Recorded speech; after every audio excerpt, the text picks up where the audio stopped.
top of the morning to ya. I'm Liam the Leprechaun, and I've got a wee secret to share. ZJZDesigns.com has just unveiled their brand new St. Patrick's Day apparel. Featuring yours truly, of course. From cheeky tees to lucky prints, these designs are brimming with charm and plenty of gold. Whether you're heading to a parade or just feeling the Irish spirit, you look grand in these threads. So what are you waiting for? Skip the rainbow and head straight to ZJZDesigns.com. You'll find the pot of gold in your cart. No magic required. ZJZDesigns.com, where style is always in season. The All About Nothing podcast may have language and content that isn't appropriate for some. Listener discretion is advised. Welcome, Nothingers, to the All About Nothing podcast. I'm Barrett Gruber, joined by Zach King. Hello, Zach. Good morning, Barrett. Hello. We are reporting live from the Great Snowstorm of 26. I hear there's a possibility we might have several of these potential snowstorms that end in disappointment with just rain. It just seems wet right now, but we'll keep you tuned. That's right. 42 degrees right now. Humidity's 99%. Dew point's rising. So anyway, I'll just say real quick before I get into the business that we are, as of the date of release, 20 days away from the Super Bowl. Zach has 20 days left to bleach and dye my beard. Now, last week you said you were waiting for this to just go completely white, and then you would, yeah. Would it be more funny if I just dyed your white chin blue? Oh, maybe. Because then I only have to focus on shaving this off after, profile pictures and whatever. So, yeah. So please subscribe and share the show. That's how we get new listeners. Also, please consider supporting the show financially by visiting theallaboutnothing.com and becoming an official member and proudly calling yourself a true nothinger. Have more details on that at the end of the show. If you can't do that, please give us a 5-star review, a like, and follow us across all the social media. You can find links at theallaboutnothing.com. Wild week, Zach. Wild week. Politically, socially. Of course, today, the day of the release, is we celebrate Martin Luther King Jr.'s birthday. We observe his birthday. Today is Jeffrey Tucker King's birthday. Jeffrey Tucker King's birthday. My dad. Yeah. Yeah. That's crazy. Mm-hmm. Well, happy birthday, Tuck. Happy birthday. We observe your birthday today too. That's crazy. I did not know that. Yeah, they shared a birthday. Well, that's cool. Do you do anything special in recognition of your father's birthday? Usually I'll get a little bottle of Crown and a Mellow Yellow because those were his two drinks, and just sip on those. I don't drink sugary drinks, so Mellow Yellow kind of makes your teeth crack, but I'll just a bit of that and think about them. Yeah, celebrate them. That's think of that line from Hamlet. What was it? I have not seen Hamlet yet, so this is a Hamlet 2026 movie that just came out. He was a man. Take him for all in all. I shall not look upon his like again. Oh yeah. Okay. My Shakespearean. What do we call it? I don't know. Whatever Prowess. Me and Hamlet. I agree with Hamlet. Yeah. Well, in respect of things that we remember and nostalgia and whatnot, you remember the most interesting man in the world? I do. Yeah. So the Dos Equis is officially bringing back the original guy tomorrow during the national championship. He has to be 100. He's not. And honestly, I feel like we kind of need him right now, with everything going on. But are we more or less interested in where he's been for the last 10 years? What do you think? Because he's the most interesting man in the world. Like, it's only been 10 years. I feel like he was. Oh man. Yeah, it's only been 10 years. Yeah. It has only been 10 years. And you know what the craziest thing is? You know what his real name is? It's probably like George Hansen or something. Pretty close. His name is Jonathan Goldsmith. So he's not even Latino or anything like that. Like he is he has been made into the most interesting man in the world because of the marketing skills of Dos Equis, which I guess I don't know who Dos Equis is, probably Coors. But like it's such a weird phenomenon for this guy to have in commercials, 30-second commercials, they have legitimately built him into this thing. Like, I remember when the commercials were pretty heavy, I guess 10 years ago, where they, like, even when he, like, what's the pseudo news, celebrity news channel? They do everything. No, they roam around with their cameras. They're basically paparazzi. TMZ. Like, TMZ used to follow him around because he was a guy that was deemed the most interesting man in the world, and he'd be going into an Arby's, you know? Yeah. He once gave birth to Christ. It's such a, like, tap me. I'll do it, you know? Yeah, I'll do it. I got a beard. I love this Eki. Mine's got gray in it. Have you spotted any gray hairs yet? Oh, dude, yeah, for sure. You just can't catch them on camera. Okay. I didn't know if you dyed them or if you dyed them. I am not that vain, brother, or have that much time. Okay. Yeah. No. Your eyebrows, I am starting to find the grays in the eyebrows, you know. I don't have any in the eyebrows. No. These things are pure, baby.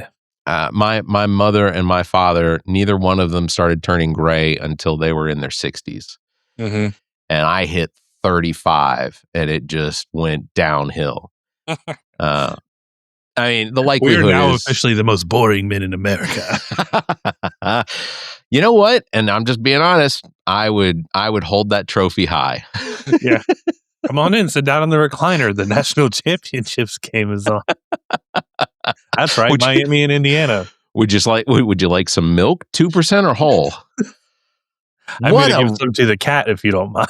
What a fucking ridiculous situation we have now with milk. So there's no like actual documented medical benefit to drinking whole milk versus 2% milk. The only real difference is that whole milk has more fat in it than the 2%. Yeah. And over the last 4 decades, everybody's been saying reduce your fat, whatever. And then RFK Jr. comes out with the food pyramid. By the way, why are we calling it a food pyramid? It's not 3-dimensional. A pyramid is a 3-dimensional object. Yeah. This is a triangle. Well, and the steak's like at the top of it now too. They put steak at the top, somewhere you got ice cream and I'm looking at that pyramid going like, hey. Fuck, look how healthy I've been all these years. I'm still healthy? Me and RFK could hang out. Yeah, this guy's on to something. Wait. You want to swim in my sewage drain? No. Hold on. Robert, you're telling me I don't have to change anything? You're not better me a health. But I guess that's my point one is first of all, they keep calling it a pyramid. I don't remember when I was younger them calling it a pyramid. I thought it was the food. Did they call it a pyramid? Yeah, for sure. That's not a, they're just running with what they were told. I for sure it was called the food pyramid. Then how come no one stepped in at any point and was like, guys, geometry, this is a triangle, not a 3-dimensional object? I don't know. Is ChatGPT still with us? You can ask her. What did we call her? Gertie? Yeah. Or Edna? I don't remember. I can't for the life of me. I can't remember what we called her. Has it always been called a food pyramid, right? I was showing my daughter what we watched growing up, and this is very apropos. Mr. Goodbody, do you remember him? No. Oh, was that? Yeah, that was the guy with all the muscles outside of his. Yeah. So I don't know, Mr. Goodbody. We didn't get to that part, but she was just perplexed by this man wearing this like organ suit. It was weird. It was definitely an odd. Yeah. So in 1992, the USDA officially introduced the Food Guide Pyramid. Yeah.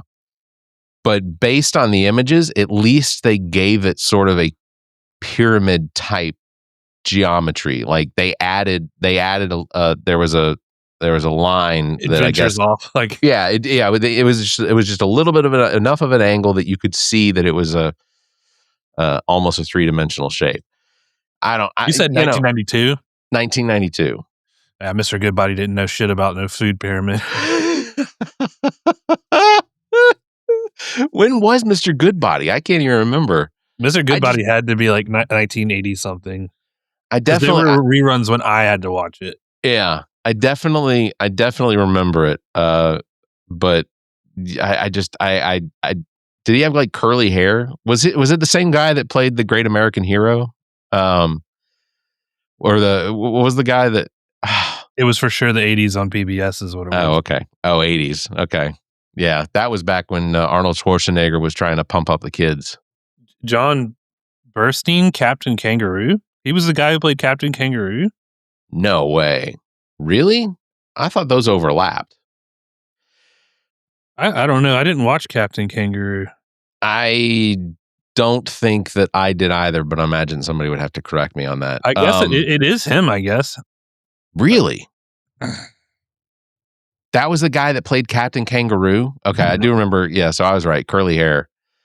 I honestly want to say I saw a TikTok of him recently, and I wonder if that was in respect to all of the talk about the food pyramid and whatnot. Oh, no, that's not Captain Kangaroo. I was going to say Captain Kangaroo is an old white guy. Under his name. Yeah, that's what I was about to say. Captain Kangaroo. Insane.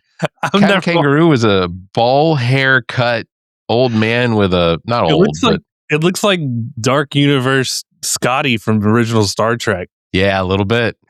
Do you think they had to do that to his eyebrows to make them? I don't know. Yeah. It looks like somebody's drunkle. Hey, I found our backup plan if this podcast fails. Oh, what's that? So there's a place in Malaysia called the Youth Retirement Home. Now we're a little Malaysia, you say? Yeah, it's above. We're a little outside of their demographic, but it's a youth retirement home specifically for burnt out 25-year-olds. Right now, yeah, it's fully booked. You just live on a farm and hang out with ducks for like $400 a month, which, by the way, cheaper than most people paying for their houses. Yeah. What age do you feel like you will have the opportunity to retire? 57. 57 is your plan? Yeah. Okay. I suspect that I will probably work until the day I die. Just for one, or I'll do something until the day I die. Well, because I want to do something, but like I'm pumping that 401k. Michelin has some awesome retirement. Yeah. All I got to do is 10 years and be 55. Okay. Yeah. Well, that's true. That's true. But like, dude, I don't want to be working when I'm 60. I'm fucking tired now. Well, yeah, but like if I'm going to be doing something, I want to be paid for it, you know? Like, yeah, I mean, I'll do something, you know? Maybe we have some patrons that'll help, you know, me and fund Barrett. our retirement. Yeah. I'm looking at you. Fuck Bill can give us some money. Yeah. Bill, you're listening to this. Just understand that what we're asking for is pay for service. Yeah. We will do the Bill podcast out of that fucking Bill the podcast. I want to say this, and I don't think I said it last week, but when the mayor of Minnesota came out and told ICE to get the fuck out of Minnesota or out of Minneapolis, I feel like that was the opportunity that we now can go forward, and the word fuck can be so normal in our nomenclature that we just see it. Like, I know the president says it behind the Oval Office in front of cameras. I know he says it in the cabinet room. I know he says it outside with the Marine One chopping at the air. He says it to Ford plant workers. He said it in front of a 9-year-old the other day. Like, he said it at the Oval Office with a 9-year-old standing next to him. And like, it was focused in on him. Like, you couldn't see, she was just off camera because that fucker takes up the entire 9x16. It does. 1080p, whatever, 4K. Yeah. All your in 720, you don't have enough pixels. yeah. But she was just off camera, but I have to imagine that 9-year-old was just like, like the president of the United States. And I get it. Biden cussed a handful of times that got caught on mic where he said something. Obama, I think, has been caught a couple of times. But Donald Trump is a fat, stupid fucking asshole. but the mayor of Minneapolis just being so it was I think it was part of his he knew he was going to say it. I think that helps the people of Minneapolis to stick it to ICE a little bit too. They're like, yeah, even the mayor's on our side. Fuck these guys. No, and ultimately, last week we talked about how Trump is targeting Minnesota. I think that I think that I'm more right on that than I thought, because even over the course of the last week, they've talked about that ICE has had some sort of 12,000 member bump in the last 4 months. So in 120 days, ICE has hired 12,000 new soldiers, basically doubling the number of agents they have. So, and they can't chase anybody. They're hiring the most out of fucking shape, fat fuck, stupid ass. They were chasing people and just busting their ass and not catching anybody, which is hilarious. Yeah. And the fact that city has come together to just honk their horns at these dudes and follow them and just, especially after you killed somebody, you just lit a fire in that whole city, and you deserve every bit of it. Not to mention the leader of the Border Patrol. What's that guy's name with the Tom Holman, dressing like a Nazi with the Nazi jacket with his Gestapo around him pointing, "You get back in the street, get them." Who? If you don't see this, what the fuck are you doing? Yeah.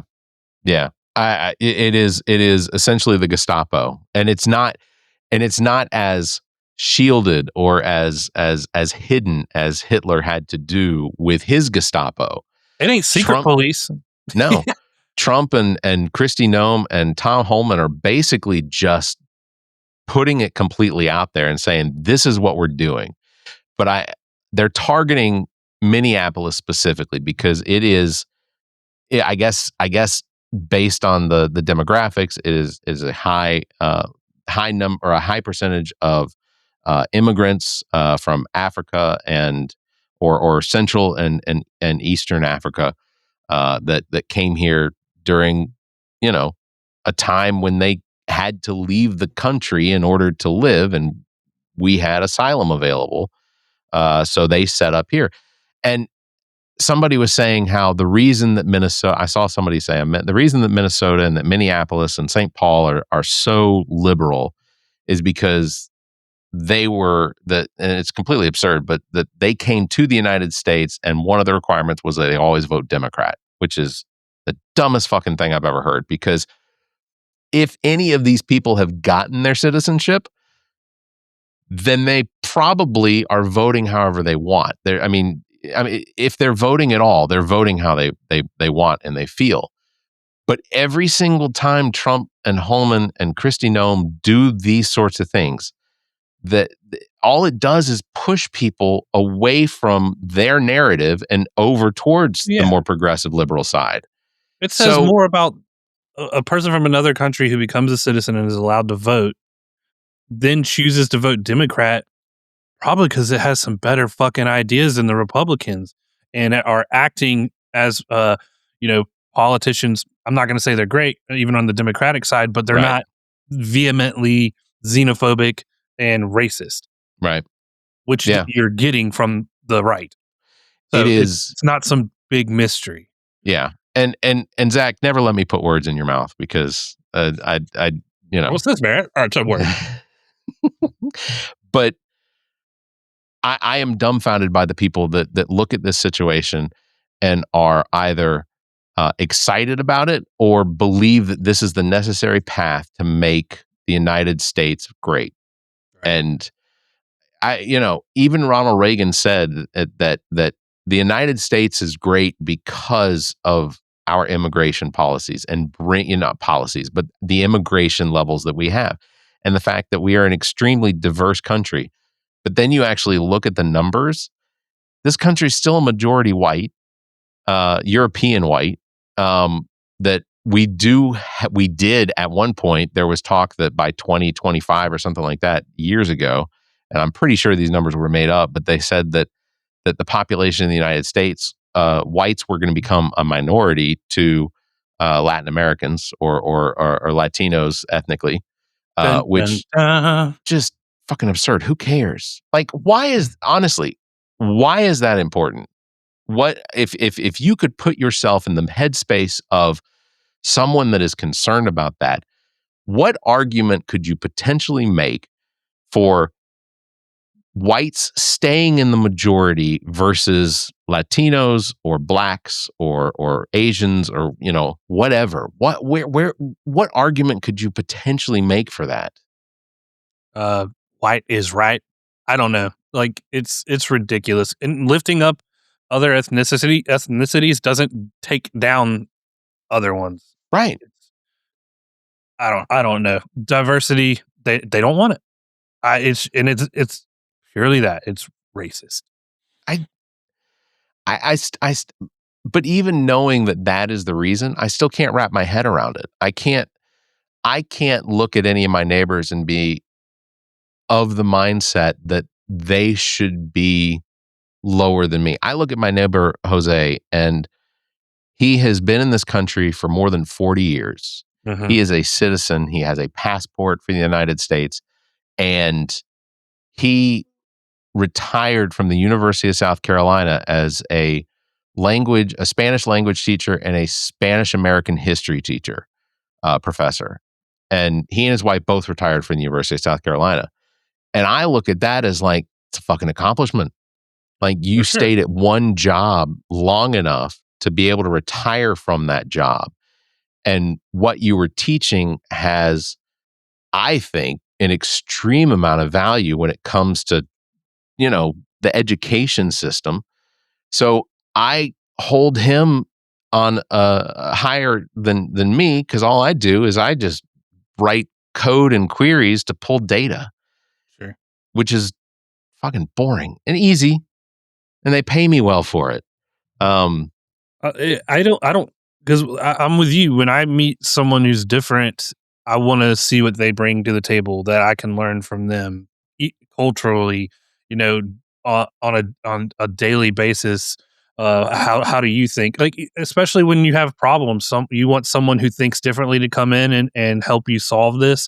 You want same thing with other people from different countries. How do you function? What can you learn from this person? That's what being American is all about. That's what it's always been about. The Statue of Liberty seems to get ignored in what that says on it right there. It just drives me crazy. I don't understand it either. And it's got to be something just innately bred. And I always think maybe they're just operating on base instinct of like different, scary. Like I don't know. See, and I look at the interactions that I have with some of the people that I went to high school with now, versus who I thought or think they were when we were in high school. And for the most part, a lot of my friends from high school seem to be, for the most part, they seem as though they are either middle of the road or they are more progressive and liberal. A lot of them went into teaching, and teaching is a liberal art. Education is a liberal art. And it's not just the word liberal, but it is the expansion of education and entertaining the ideas and thoughts of others in order to expand your mindset. But then there are others. There are others that are just a complete outlier when it comes to like it's like that song Ben Folds wrote a few years ago, talking about his friend from this girl from seventh grade, and how now he gets her emails and it's all dead babies and eating fetuses and stuff like that. And it was like we went to the same school. It was a good education. Did you misspell those words on purpose? Like, I think that's the first time you made a Ben Folds reference, and I understood exactly what you were talking about. It's great. I understood that reference. It has value. There's value in it. For sure. But it's I don't understand how they became like. There was a girl in high school we went to elementary school and high school together. We swam on the same swim team. We played on the same co-ed, like early league baseball together. And I recently was told that she was very similar to someone else that we went to school with, who I have disconnected from, because anytime I would post something, she would post how stupid I am or how disappointed in me she is, or like, quote, I thought you were one of the smart ones, or, whatever. And it's like, and then, Yeah. I because of those interactions with her, others come out of the weeds and they're like, man, I don't know how you're keeping your cool with that or what's going on. And here's a newsflash, Tammy. I don't give a fuck if I let you down because you're crazy. Yeah. Well, well, then, I start to talk to others that I hadn't talked to in years, and they'll say things like, you would not believe her drinking problem, or like that's from at least 10 different people. She's probably drinking. And she has a squatted 1997 Silverado and her rebel flags on the back of it. Yeah. It's such a weird situation. But then the girl that I played co-ed baseball and swam with and whatnot, her family came from Middle East Europe. Yeah. And she's out there, fuck these immigrants. Yes. Yeah. Which is just, I don't want to say what country her family's actually from, because that would almost be a dead giveaway, and that's not my business. But yes, like, immigration needs to stop. The United States needs to stay. It's like, you're Mediterranean, man. Like, that is a different subsect of white than European white.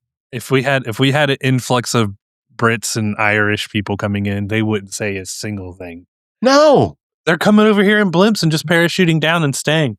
They'd be like, okay. Blimps. Oi, we're coming down, isn't it? It's funny, isn't it? With an umbrella. I automatically did the umbrella. That's their parachute. It's exactly what you did. Oi, it's funny. It's funny you said that, because I was watching an interview with Tom Hiddleston talking about Avengers Doomsday, and they asked him what his favorite movie of all time was, and it was Mary Poppins. You see that? I mean, I guess in Britain they're like, now you're gonna watch Mary Poppins, how she treats his children, eh? He said that's the one movie that he can recite word for word is Mary Poppins, and I don't disagree. I think it's a brilliant movie. It's tough. I bet he can. I think he can recite Heat word from word too. From you what think so? Yeah, I don't know. The only one that the only British person they'd send back is the one who's coming out going, "Oi, I'm a boy kisser." They'd be like, in the neck, on the mouth. I do. I want to take it back to the Minnesota situation, because like, this isn't just like in the city streets of like Minneapolis. This is neighborhoods. Like, Renee Good was shot in the face 3 times by Jonathan Ross in her neighborhood. And I try to imagine what that scenario would look like here in my neighborhood. And I try to put myself in that situation, thinking, what would I do if I showed up with 30 officers in formation marching down the street?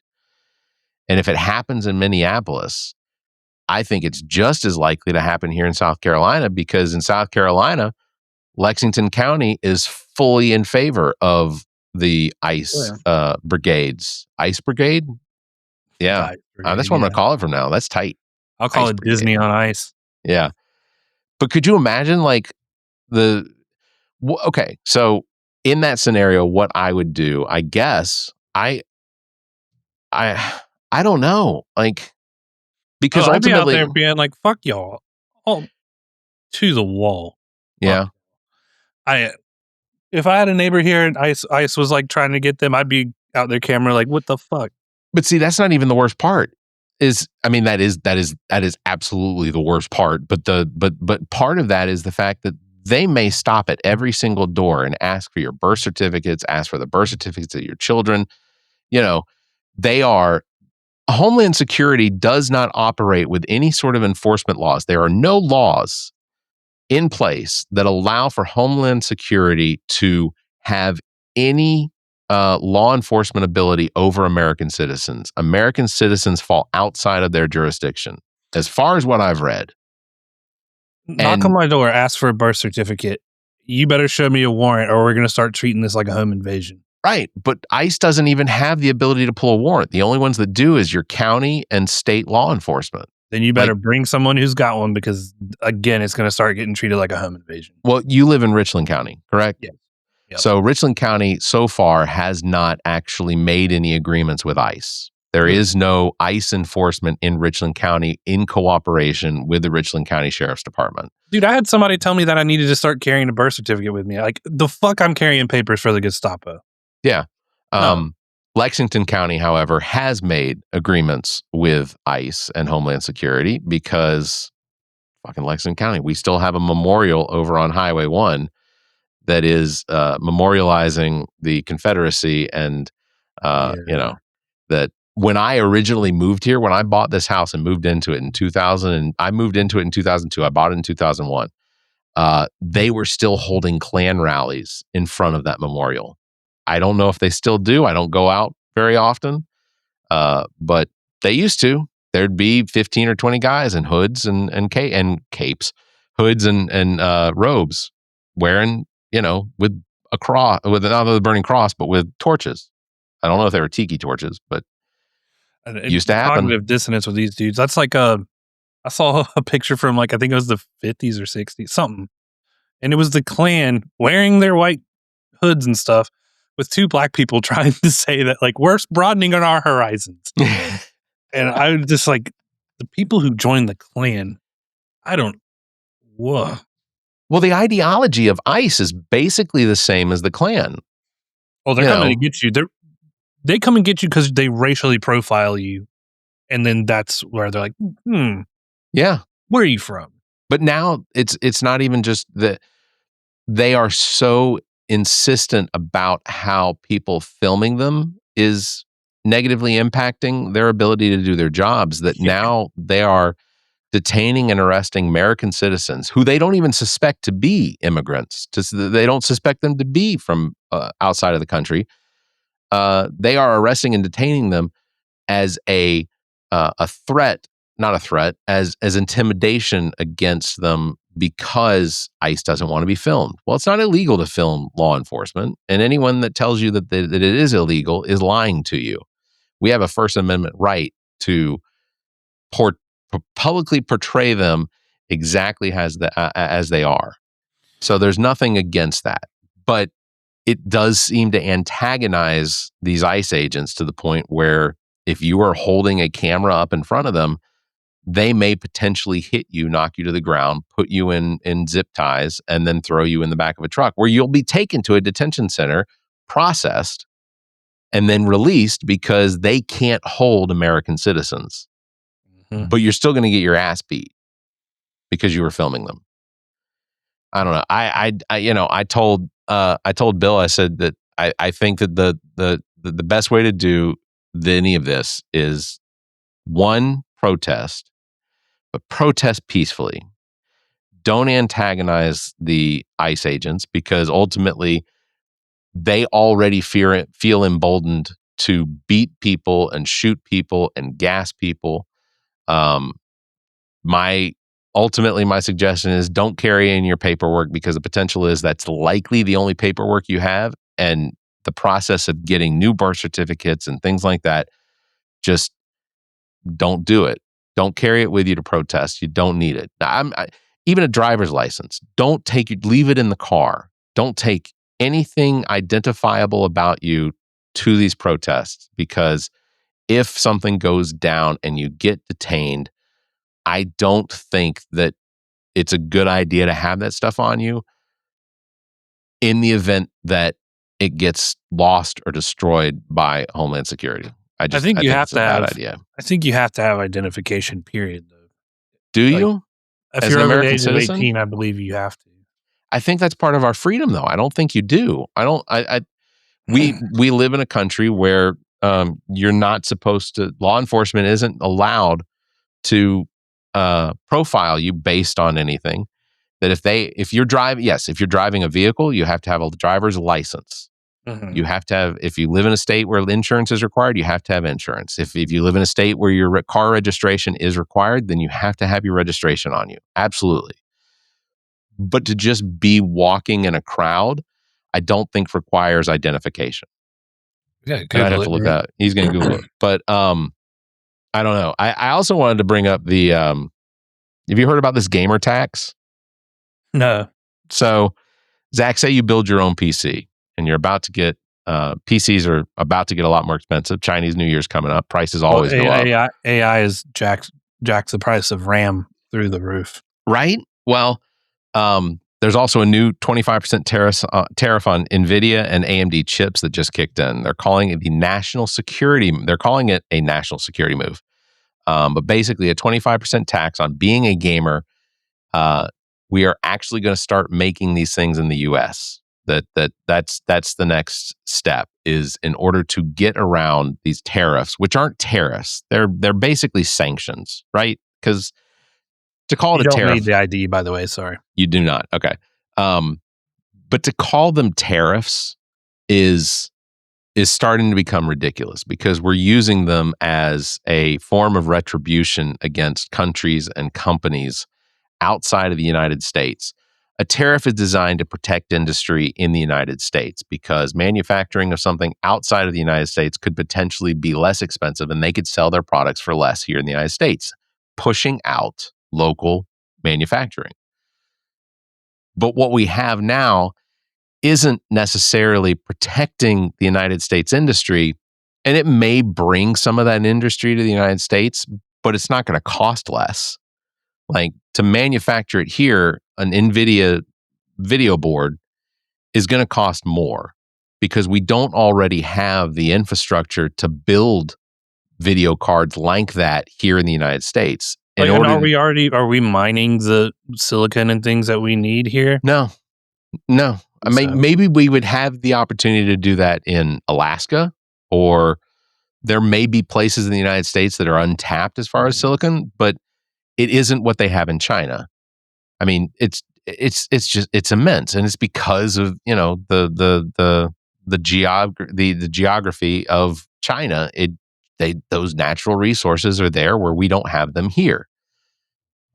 Same as like Venezuelan crude oil, and the likelihood that Greenland does have natural resources to it underneath it that are potentially beneficial, but we don't own Greenland.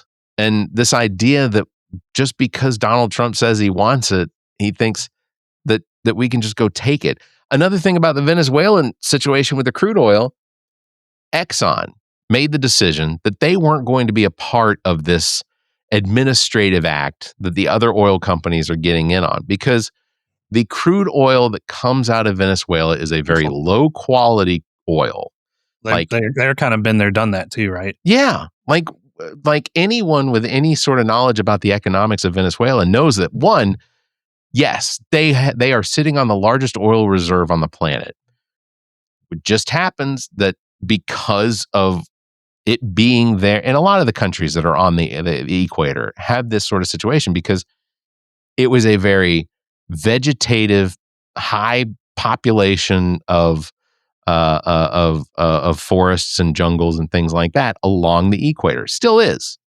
And because of that, because crude oil is made from vegetation and things like plants. Yeah. Not dinosaurs. No. Yeah. It's not a fossil fuel because it's literally fossils. People think I can't tell you the number of people that I've had to explain that to. Was that where the dinosaurs were? No. Lots of jungles. It was very humid jungle. Well, anyway, but but the oil that comes out of Venezuela doesn't turn into gasoline. It in a lot of the scenarios, it is used for lubricants, but not like engine lubricants. I mean, they can process it down to it, but it costs more to turn Venezuelan crude oil into products that are used internationally. And the way things are going, Barrett, I'm going to need you to start pronouncing it gasoline. Mad Max reference. Yeah. Start. Yeah. But so Exxon decided they didn't want a part of it because it would cost them more to process this oil into something useful than they would get out of it. Like, and that just makes sense, because why would you want to go into something? And then Trump turns on them as though they're the Judas or whatever. It's like we're not going to get Exxon involved. Exxon's out. So we get more money. And so what was it? That reminds me. What's the note that go back to Chevron? Yeah. Get back with our dipshit reads it out loud. Get back with Chevron. They want to make a deal. What was your question, Mr. President? I don't know, Marco. What's our question for Chevron? I gotta stand up and go look out the window real quick. Okay. Not me. That's what he did. Yeah. That was epic. Like we all either know or have an elderly person in our lives at some point that we have questioned their mental stability. And Donald Trump, in front of cameras, the press,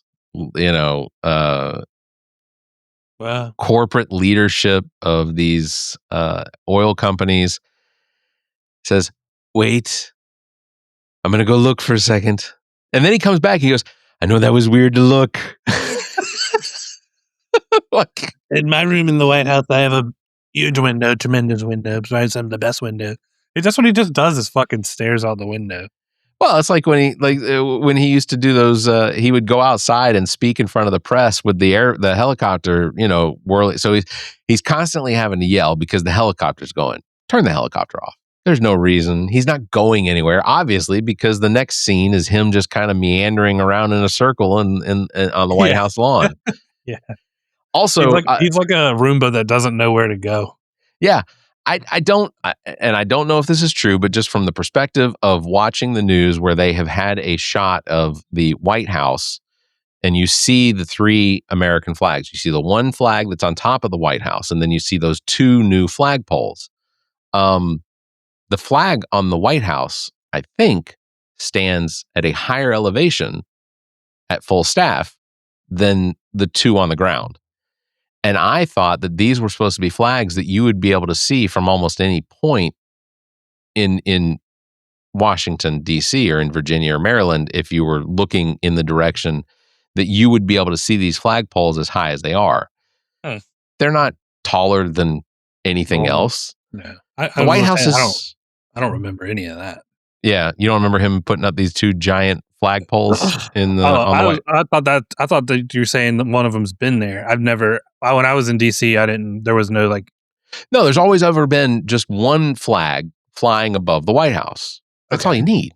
Yeah. Two more is overdoing it, right? I mean, yeah, absolutely. How many more do you need? That's where he's gonna bring up his Nazi flag. Yeah. Did you hear Bill and I talking about that? The kill switch, the internet kill switch in Iran. Yeah, that's why I said I don't think we have a kill switch, but if we do, fucking flip it. I think we do. I think the Verizon outage this week was absolutely, because we will never fully know. We'll never fully know. But Verizon has a pretty substantial infrastructure. It has for almost 30 years. Well, where's the main point of the internet? Like, that's what I don't get. Like, how would there be a switch? Well, that's what I'm saying is that, Iran clearly has an internet kill switch. If they have one, well, how could we give not? them internet, right? Like, we give everybody internet? Well, for Iran, it comes in transatlantic cable. Yeah, but how does Verizon go down nationally and not just like regionally? That to me is a That's their network. So I could see Verizon having a internet switch, right? okay. So what's to say that this wasn't Donald Trump testing out that kill switch? And Verizon's very much a Donald Trump supporter. I mean, they donated to the Trump campaign. I think that may not be correct. Maybe it's because they didn't. I don't know. You know what? Scratch that. I don't know how Verizon donated their money to which campaigns and whatnot. But what if Verizon, being the second largest network in the United States, were to have turned off their network for 12 hours or so just to see what the impact was, just to test it out? Because they've been dark in Iran now for 17 days. As of this recording, 17 days. They are losing $1.5 million an hour by having the internet off. Like it's worth it to them to have the internet cut off so that people can't communicate outside of the country. But like, if we had that here in the United States, what would be the outcome? Would we be back to? I mean, would we go back to the dark ages of information distribution, which is what I look at what it was in 1991? Because we didn't have email, we didn't have text messaging, we didn't have. I think us millennials and back would be fine, right? Potentially. My job's gone. I was just thinking that my job it would still function. There would still be a need. It would be all paper and like fax. Like it would work. A lot of people's cars would not do what they need to do. Oh, right. I didn't even think about that. Yeah. So your Tesla probably ain't doing much thinking for you. I am of the belief that your Tesla probably doesn't do much thinking as it is. Yeah. I don't know. I don't know how many cars like strictly hinge on having some kind of. They get updates, live updates and stuff like Teslas and electric cars, and I mean we're not losing electricity, so maybe functionally it would still work. Yeah. I think the dumbing down of America would probably take a good big pause since I agree. You couldn't share just horse shit. I don't know. I don't know. I agree. There'd be certain people who could function. I would go crazy with a 5-year-old who can't watch her show on YouTube. Yeah. So I mean, but other than that, man, I have a VCR right now, so we'd be all right. We'd make it work. Well, ultimately I think, and if we're just talking about cutting off the internet communication that is available now, I'd probably be okay as far as like home life. But I would I'd have to go into an office to work. Yeah. So, and I could potentially still do that, but part of what our software is reliant on is that internet connection to be able to have agents and brokers and things like that create internet or insurance policies and such. That's part of what we do specifically. Someone would either circumvent the shutoff or create a new internet, right? It would be temporary. I absolutely believe it would be temporary. But like even that Verizon outage, it affects Starlink. Because Starlink's ground communication, Starlink, just because it's up in the satellites in the sky in the space, it is communicating with ground internet. It's just you're using that as your hardwire. Go ahead. Sorry, I was just gonna say, because Starlink going down as well was a huge knock to Starlink. Yeah, that's the thing about Elon Musk is, yes, I think that there are things that he has been a part of that have benefited humankind. I think having the availability of remote internet in places where it's not available because of Starlink, fantastic. But he is only ever built on the ideas of someone else. He didn't come up with these things. The engineers that work for him came up with it, and he invested in it and made it happen. But like, he's never had an original idea. Neuralink is not his idea. He bought into it. Tesla, not his idea. He bought into it. Well, and there are Elon Musk is a nut, but there are things I do appreciate about him. Sure. Tesla, love him or hate Elon Musk, that pushed the electric car industry forward. Period. Yeah. When Teslas took off, all the other manufacturers had to look and go, "Fuck, we have to do something about this." Yeah. The privatization of space, pushing that forward, I think that's a good thing because NASA doesn't get any part of the budget. It's like 3% or something less than that. Yeah. They get privatization of space is going to push space travel forward. You need that. Those are two ways. I think he's turned Twitter into X, and that's made a platform for just fucking hate, bigotry, and debauchery. It's a wild west of ignorance on there. Yeah. That sucks. I used to use Twitter for legitimately news updates. Like when Twitter would kick the president off for hate speech, it was awesome. It was fine. Yeah, that was good. That was good. Well, to wrap it up this week, I want to go back to Minnesota. The situation in Minnesota is hitting a boiling point. Trump is now threatening to invoke the Insurrection Act and in order to restore order because of the protests. So if this happens, we're looking at actual military on the streets of St. Paul. It feels like it's one bad night away from total federal takeover of the U.S. city. How does this end without things getting much worse? Can you imagine a scenario where it doesn't get worse in Minneapolis? No, it'll get worse. And I think worse, you're going to have the people in Minneapolis hit a boiling point and fighting back. Life-taking fighting back. Because you're disrupting a way of life. You're destroying communities. You're destroying lives. You are arresting Americans without probable cause. You don't have the right to do that. When do you... And the part that bothers me is this was all far-right conspiracy theory shit 5 years ago, and it's happening, and they're letting it. Yeah. So all their fears are and their rumblings of conspiracy are coming true from their side, and now they won't do anything. That's what just blows my mind.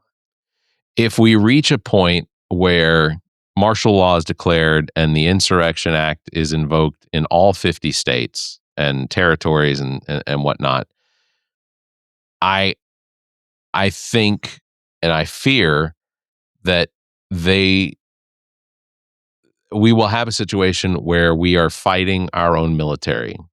And at that point, I've got to hope that our military recognizes that they don't have to take orders for things that are illegal. Any act against citizens in the United States, I absolutely believe has to be recognized as an illegal order. You can't, I don't know where the Constitution allows for a president just to order the martial law just because he doesn't like the fact that people are out there screaming about him. And again, I still fully believe that Donald Trump will be dead in the next 2 to 4 months. I think his body is giving up on him. So I keep hearing things about JD Vance. Like, I was of the opinion that JD Vance is just a numbskull that doesn't. I always was of the belief that he is more concerned about poll numbers and what people think about him than he was about the actual power.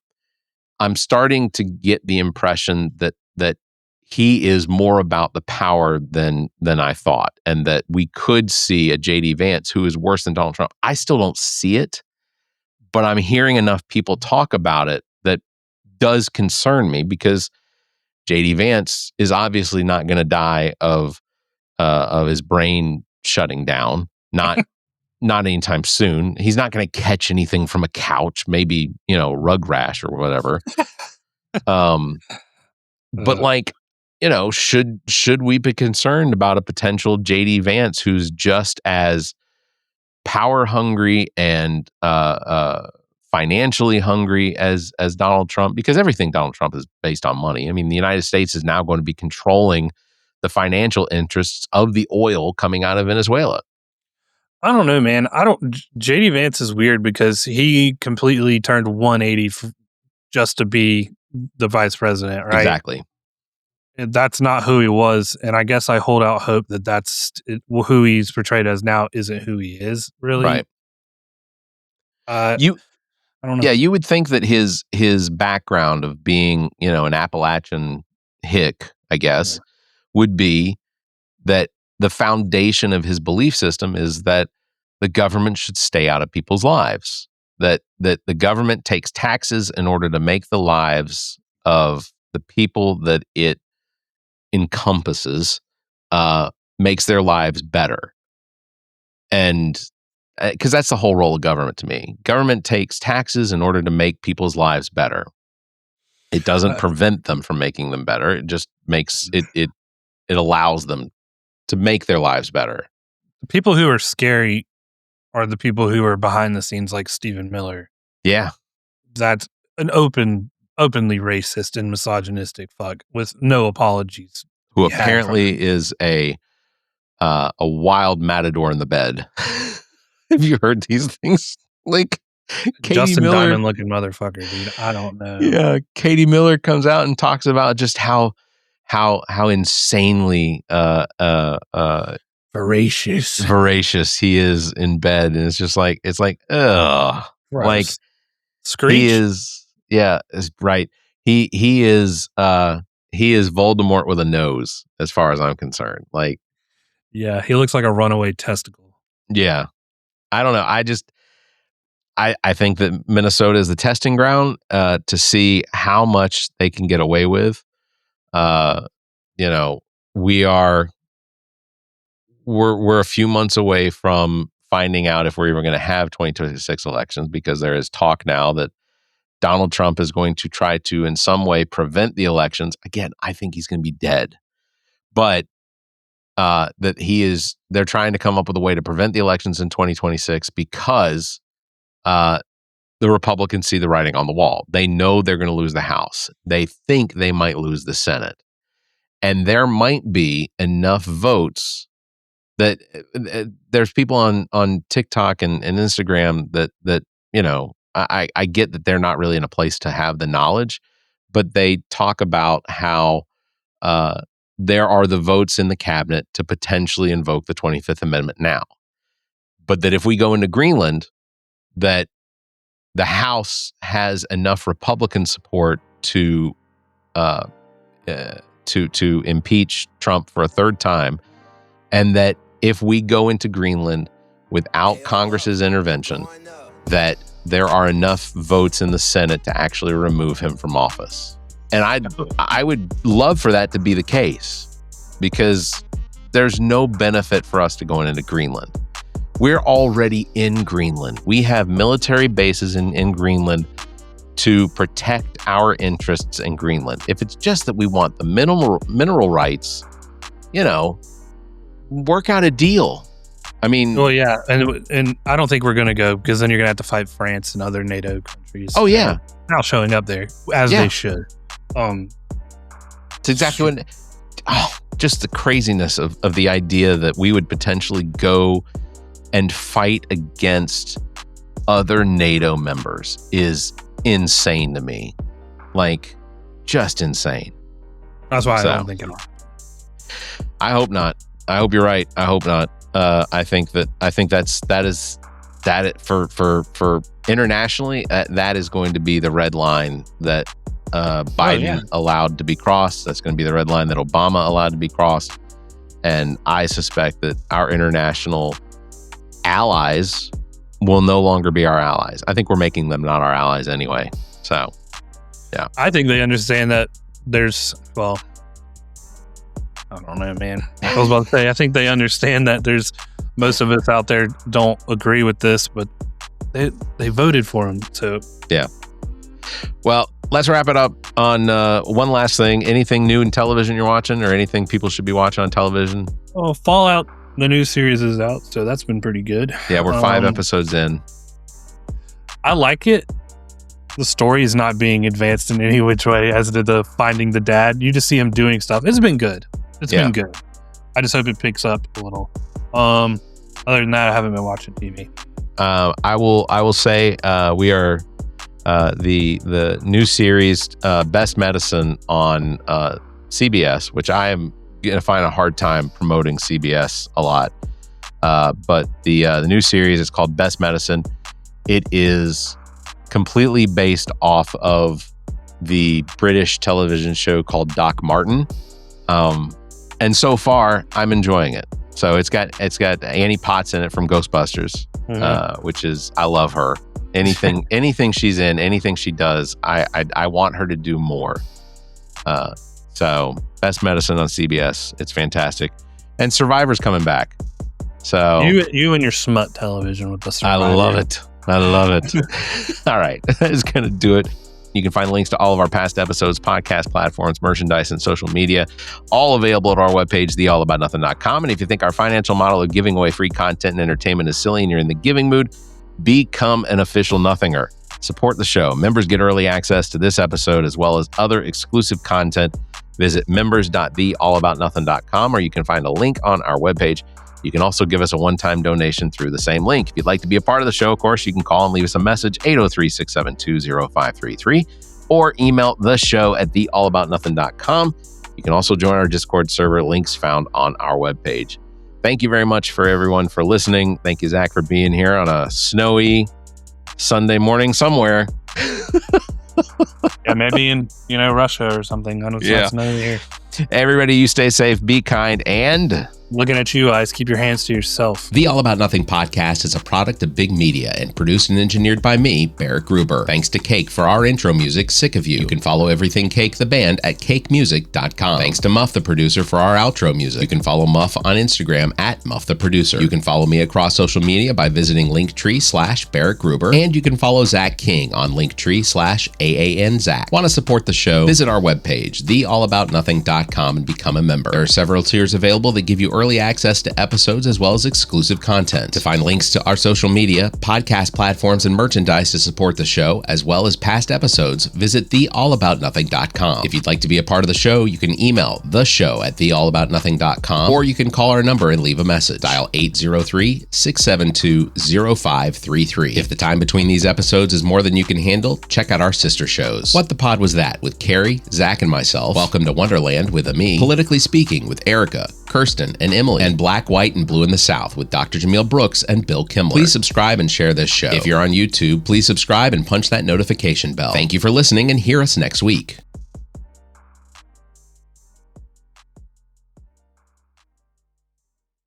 The preceding podcast is solely owned by the host or hosts and is distributed by Big Media, LLC. Copyright 2026.